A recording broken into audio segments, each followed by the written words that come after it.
Telangana, Andhra Pradesh, Karnataka. Now they account for 1/3 of the economy. किसी जमाने में 1950 के दशक में तमिलनाडु और बिहार बराबर के राज्य थे।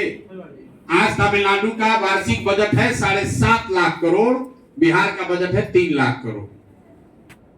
इन राज्यों में आज तक 78 साल में कोई भी आदमी 10 वर्ष से ज्यादा मुख्यमंत्री नहीं बना। इतना विकास के बावजूद वहां पर 10 वर्ष से ज्यादा कोई मुख्यमंत्री नहीं बना, और हम लोग को 35 वर्ष से कम में कोई दूसरे की ओर देखने का मन ही नहीं होता। 30-35 वर्ष से लालू नीतीश है, आपके सांसद हैं, ऊपर मोदी जी हैं। एक बार वोट दे दिए, काहे कष्ट करेंगे, अब चलने दीजिए उन्हीं को। अरे भाई, रोटी को भी नहीं पलटोगे तो वो भी जल जाएगा। लोकतंत्र है, जन चुनाव आपको ठगेगा। आप पहले तय कीजिए कि 5 वर्ष पर चुनाव होता है, 5 वर्ष में ठगेगा, 6वें वर्ष मार के भगाइए। आप तो 35 वर्ष से ठगा रहे, 35 वर्ष से आपको नेता नहीं ठग रहे, आप स्वयं से ठगे जाने के लिए तैयार बैठे हो। नेताजी ना ठगे हैं आपको। अगर नेता ठगता तो एक बार ठगता, दूसरी बार जान जाते, दूसरा बार ठगता, तीसरा बार जान जाते। बताइए, कोई मोतिहारी में दुकान, कोई डॉक्टर, कोई वकील जो ठगा हो और 35 वर्ष से उसका प्रैक्टिस चल रहा हो, दुकान चल रहा हो, तुरंत हल्ला हो जाता है, भैया बड़ा ठग है, तुरंत उसका दुकान बंद। लेकिन नेताओं का दुकान बंद नहीं हो रहा। क्यों? क्योंकि बिहार में चुनाव के दिन सिर्फ 4 ही बात लोगों को समझ में आती है। पहली बात, हमारी जाति क्या है और हमारा जात का कौन नेता खड़ा है। ये मत समझिए कि जो पढ़ा लिखा नहीं है वही ये सोच रहा है। जो पढ़े लिखे हैं वो ज्यादा जातिवादी खोज रहा है, कौन अपना जात का इस बार खड़ा है। वो चोर हो, बदमाश हो, लूटा हो, उसी को वोट दीजिएगा जो आपके जाति का है, जो जाति से बच गया। ऐसा भी नहीं है कि हर आदमी जाति पर वोट देता है, ये भी लोगों का भ्रम है। अगर हर आदमी जाति पर ही वोट देता तो आप बताइए, यहाँ बैठे हुए जो 7 बार से आप लोग महारथी सांसद को चुने हैं, मोदी जी के जाति के कितने लोग यहाँ बैठे हैं भाई? मोदी जी के जाति का यहाँ कौन बैठा है? एक भी आदमी नहीं, लेकिन सबने वोट दिया है। तो जो जाति से बचा है वो हिंदू मुसलमान धर्म में फंसा है। मंदिर बनाना है, पाकिस्तान को सबक सिखाना है। मोतिहारी में नाला चाहे बह रहा हो, पाकिस्तान को सबक सिखाना है। यहाँ से बैठे बैठे पुलवामा में दिख रहा है। अरे बाप, चाइना को मोदी चाहिए तब न चाइना सुधरेगा। अरे भैया, एक दिन मोतिहारी भी सुधार लो। तो चाइना सुधारने गए हैं तो चाइना को सुधारा जा रहा है, मोतिहारी की चिंता छोड़ दीजिए। तो जात से बचे तो धर्म में फंसे, दोनों से बच गए। तो बिहार में एक वर्ग है जो कहता है, जिसने लालू जी का जंगल राज देखा, कहता है बाप रे बाप, अरे मुझको कह लो रे भाई, कितनों खराब है, कितनों कुटा रहे हैं, उससे तो अच्छे हैं। 6 बजता था आदमी भागता था, अपहरण होता था। तो 5 वर्ष जिस सांसद को, विधायक को आप गाली देते हैं, चुनाव के समय कहते हैं भाई देखो लालू ना आना चाहिए, चलो इसी को दो किसी भी तरह से, फिर जाकर उसी का बटन दबाते हैं। चौथा, हम लोग के मुसलमान भाई लोग हैं, इन लोग का बड़ा दुर्दशा है भाई, मुसलमानों की बड़ी दुर्दशा। दलितों के बाद सबसे ज्यादा गरीब बदहाल मुसलमान है। लेकिन वो कहता है भाई भाजपा को तो हम वोट दे नहीं सकते, भाजपा तो मुसलमान विरोधी पार्टी है। तो बचा कौन? बिहार में तो भाई 2 ही दल है, एक मोदी जी का भाजपा, एक लालू जी का ललटेन। नीतीश कुमार बेचारे का तो पता नहीं है कितना देर ललटेन पर लटकेंगे, कब कमल के फूल पर बैठ जाएंगे। तो मुसलमान कहता भैया हमको रिस्क नहीं लेना है, भाजपा को दे नहीं सकते हैं, ललटेन है, इसी में गिरा सकते हैं, बल कर जलेंगे। आप लोग ईमानदारी से, सब प्रबुद्ध लोग बताइए, इसी 4 चीज पर वोट दिए हैं कि नहीं दिए हैं? अब कैसे बड़ी हिला रहे हैं, अरे दिए हैं कि नहीं दिए? अरे आ रहे लाभार्थी, पता है बहुत बड़ा वोटर है। अरे आ रहे हैं मेरे भाई, 4 चीज पर वोट दिए हैं कि नहीं पहले बताइए। जितना सवाल पूछे कोई सवाल छोड़ेंगे नहीं, सबका जवाब देंगे। जितने चुनाव के दिन बहुतायत लोग इसी 4 मुद्दे पर वोट दिए, तो फिर क्यों लंबा लंबा गा रहे? पढ़ाई चाहिए, पलायन रुकना चाहिए, एजुकेशन चाहिए, रोजगार चाहिए, फैक्ट्री चाहिए। अरे भैया आपको कुछ नहीं चाहिए, बिहार के लोगों को बतियाने के लिए जात चाहिए और खाने के लिए 4 किलो भात चाहिए। बात समझिए, अब यहाँ लाभार्थी पर ही आ रहे थे, आप घबराने लगे। तो लालू नीतीश ने यहाँ 35 साल से सामाजिक न्याय के नाम पर जाति का ऐसा राग बिछाया है कि जात जात जात, मेरा जात, तुम्हारा जात, अगड़ा जात, पिछड़ा जात, दलित, महादलित, पिछड़ा, अति पिछड़ा, कानू, महाकानू, अरे इतना बहुत भाग में बांट दिया, उसी में सारा लोग अजुराया। मोदी जी आए तो क्या इसका तोड़ तो निकालना होगा, तो उन्होंने तोड़ निकाला, ये लाभार्थी बात। कहा जात को तोड़ना है तो भात खिलाओ। तो जितना बिहार में आदमी है बड़ा भ्रष्टाचार है, लेकिन 5 किलो में 1 किलो तो चोरी कर रहा है, 4 किलो अनाज सबको मिल रहा है, और उसी नाम पर लोग वोट दिए जा रहे हैं। तो भाई जब जात और भात पर वोट दोगे तो फैक्ट्री कैसे लगेगा? जात के लिए वोट दिए हैं तो जाति का चर्चा और जाति का जनगणना घरे घर हो रहा है। मंदिर के लिए वोट दिए तो मंदिर बन गया। भात के खाने के लिए वोट दिए तो 4 किलो, कितना भी भ्रष्टाचार है, 4 किलो अनाज मिल रहा है। इवन नीतीश कुमार को बिजली के लिए हम लोग वोट दिए तो देखिए इसी बिहार में 10-10 दिन बिजली नहीं रहता था। बिजली का बिल गलत चाहे सही 2000 आए 6000 आए, घरे घर बिजली आया है। हमने सिलेंडर के लिए वोट दिया मोदी जी को तो 800 सिलेंडर का दाम हो चाहे 1200, घर घर सिलेंडर बटा है। हमने वोट दिया मोदी जी का भाषण सुन के कि गुजरात में मोदी जी ने बहुत विकास किया है, तो भैया गुजरात में तो विकास हो रहा है। पूरे देश का पूरा पैसा ले जाकर मोदी जी गुजरात में फैक्ट्री लगा रहे हैं, और आपके हमारे बच्चे पहले पंजाब हरियाणा जाते थे मजदूरी करने, अब गुजरात में और तमिलनाडु में जा रहे हैं। किस बात पर आपने वोट दिया जो आपको नहीं मिला? आपने जात पर वोट दिया, जात आपको मिला है। आपने मंदिर के लिए वोट दिया, मंदिर आपको मिला है। आपने बिजली के लिए वोट दिया, बिजली मिली है। इवन लालू जी के राज में लोगों ने वोट दिया कि लालू जी ने गरीब को, पिछड़ों को आवाज दिया, सम्मान दिया। तो लालू जी के राज में और कुछ हो या ना हो, गरीब को, पिछड़े को आवाज और सम्मान मिला। मोदी के गुजरात के विकास के लिए वोट दिए, गुजरात में विकास हो रहा है। लेकिन बिहार में किसी ने अपने बच्चों के पढ़ाई रोजगार के लिए किसी को वोट नहीं दिया, ना लालू को, ना नीतीश को, ना मोदी को, ना कांग्रेस को। क्योंकि यहाँ के लोगों को सबकी चिंता है, अपने बच्चों के पढ़ाई रोजगार की चिंता नहीं।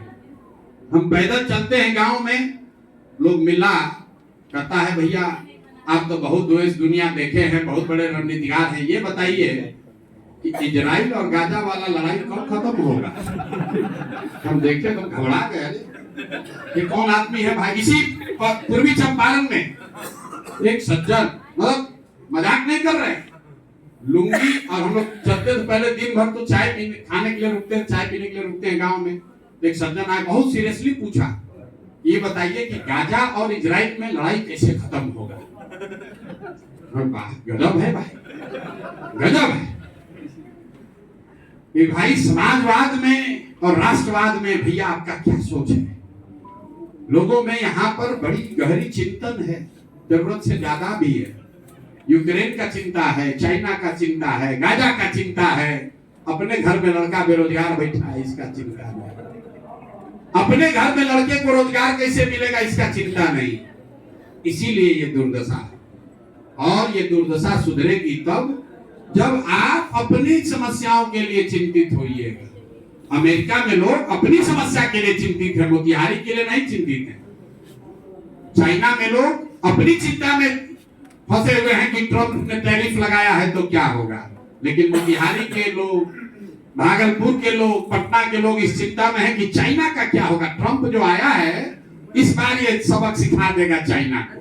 चर्चा चल रहा है घरे घर, घर घर चर्चा चल रहा है कि ट्रंप आया है भैया, इसका क्या असर होगा चाइना को। हम लोग की ये ताकत भी है, ये कमजोरी भी है। जो मिट्टी है, जैसे गुजरात में लोगों को जन्म के साथ ही बिजनेस की, धंधे की समझ है, वैसे यूपी बिहार में लोगों को राजनीति की समझ है। हम लोग सुबह उठते हैं और रात तक और कुछ नहीं करते, खाली यही गलचौड़ करते हैं, बैठ के राजनीति बतियाते हैं। बिहार के किसी गांव में जाइए, 5 गो लड़कों को बैठाइए, आपको कश्मीर से लेके कन्याकुमारी तक का सब राजनीति बता देगा। अरे मोदी को छोड़िए, चर्चा ये है भाई मोदी के बाद कौन होगा ये बताइए। मामूली टेंशन है यहाँ के लोगों को, भाई मोदी के बाद कौन भाजपा संभालेगा, योगी का भैया कुछ होगा कि नहीं होगा? बाप रे बाप, अपना परीक्षा नहीं पास किए, घर के खाने का जुगाड़ नहीं है, चिंता है कि योगी आएंगे कि शाह आएंगे। भैया कैसे काउंटर होगा? योगी के अलावा भी कोई आ सकता है क्या? यहाँ पर लोगों को की चिंता बड़ी बड़ी है, तो मेरा आग्रह है कि थोड़ी चिंता को हम लोग छोटी छोटी कर ले, छोटी चिंता करें, पर वो चिंता अपने बच्चों की करें, उसके पढ़ाई की, रोजगार की करें, तभी सुधार होगा, नहीं तो सुधार होने वाला नहीं है। सेंट्रल यूनिवर्सिटी के लड़के खड़ा होके बोल रहे हैं, और यहाँ सेंट्रल में कौन सरकार में है भैया? सेंटर में कौन सरकार में है? भाजपा है कि कौन है? और यहाँ पर आपके सांसद महोदय कौन है? वो भी बीजेपी के। तो पिछली बार हम तो वोट आकर दिए नहीं थे, और आपकी सेंट्रल यूनिवर्सिटी की समस्या अभी कल शुरू हुई नहीं है। तो गलत बोइएगा तो गलत ही काटिएगा, विकल्प का रोना मत रोइए, और ये भी मत कहिए कि सुधार नहीं हो सकता। आप जैसे, हमारे जैसे लोगों के लिए ही, ग्रीस के एक बहुत बड़े दार्शनिक प्लेटो ने एक बात कही है, हम अक्सर अपनी हर सभा में कहते हैं, if you do not participate in democracy, be ready to be ruled by your इंफीरियर्स।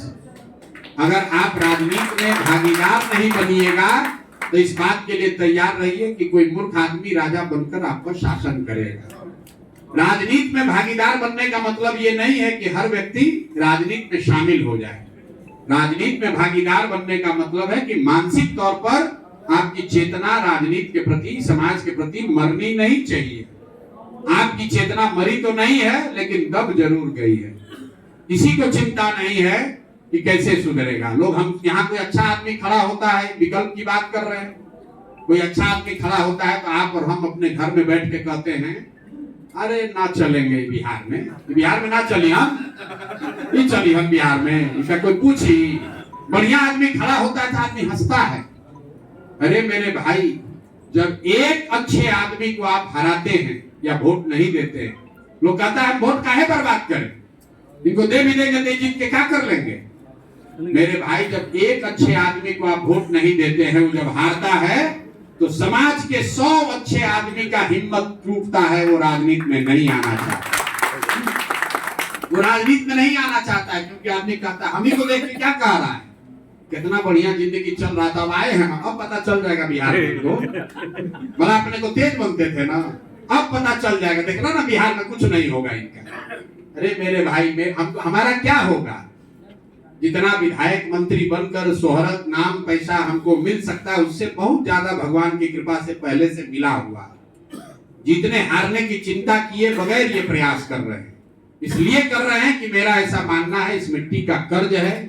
यहीं पर हम लोग भी सरकारी विद्यालय में पढ़े हैं, 10,000 रुपए के नौकरी के लिए संघर्ष किए हैं, आज कुछ जीवन में हासिल कर लिए हैं। तो मैं ऐसा समझता हूं कि मेरा ये फर्ज है कि मैं इस मिट्टी के लिए, इस राज्य के लिए कुछ करूं। अगर हम नहीं करेंगे तो दूसरा किसका हिम्मत पड़ेगा। और दूसरी बात समझिए, प्रयास हम करें या आप करें, प्रयास आज हो या 10 वर्ष के बाद हो, करना तो किसी न किसी बिहार के ही व्यक्ति को पड़ेगा। तो जो लोग ये समझ रहे हैं कि भैया सफलता नहीं मिलेगी, तो 20 वर्ष के बाद ये और कठिन हो जाएगा, उसके 20 वर्ष के बाद और कठिन हो जाएगा। इसलिए अगर ये मौका आया है तो इसमें कंधा लगाइए। आपने कहा हम क्या कर सकते हैं?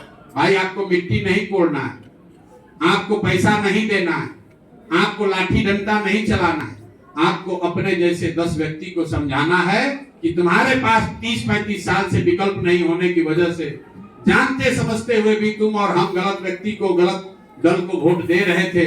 अब एक मौका आया है, एक विकल्प बना है, सब लोग इसमें जुड़ो, कोई दाएं बाएं मत देखो, इस विकल्प को बनाओ, अपनी राजनीतिक बंधुआ मजदूरी को खत्म करो, इसी से रास्ता खुलेगा। इसलिए नहीं रास्ता खुलेगा कि जन सुराज हमने बनाया है या हम दूसरे से ज्यादा विद्वान हैं, इसलिए खुलेगा कि हर दल यहाँ ये समझेगा कि हम काम नहीं करेंगे तो जनता हमको हटा सकती है। अभी राधा मोहन जी ये जानते हैं कि हम काम करें या न करें, सेंट्रल यूनिवर्सिटी के लड़के कितना भी धरना दे दें, चुनाव जब होगा तो लोग यही कहेगा भाई लालू को तो दे नहीं सकते तो इन्हीं को दो। जिस दिन राधा मोहन जी ये जान जाए कि कोई तीसरा भी विकल्प है, तो वहां एजुकेशन मिनिस्टर के यहाँ बैठकर आपका काम कराएंगे, या आप हमसे लिख कर ले लीजिए, आपको किसी पैरवी की जरूरत नहीं है। बिहार में सुधार का रास्ता है लोकतंत्र को जीवित करना। बिहार में लोकतंत्र मर गया है, यहाँ लोकतंत्र नहीं है, यहाँ लोकतांत्रिक बंधुआ मजदूरी है। लालू के डर से भाजपा, भाजपा के डर से लालू। इसलिए नया विकल्प बनाइए, अगर बन रहा है तो उसमें कंधा लगाइए। कंधा लगाने का मतलब बस इतना ही है कि कुछ मत कीजिए तो कम से कम 10 लोगों को जोड़िए।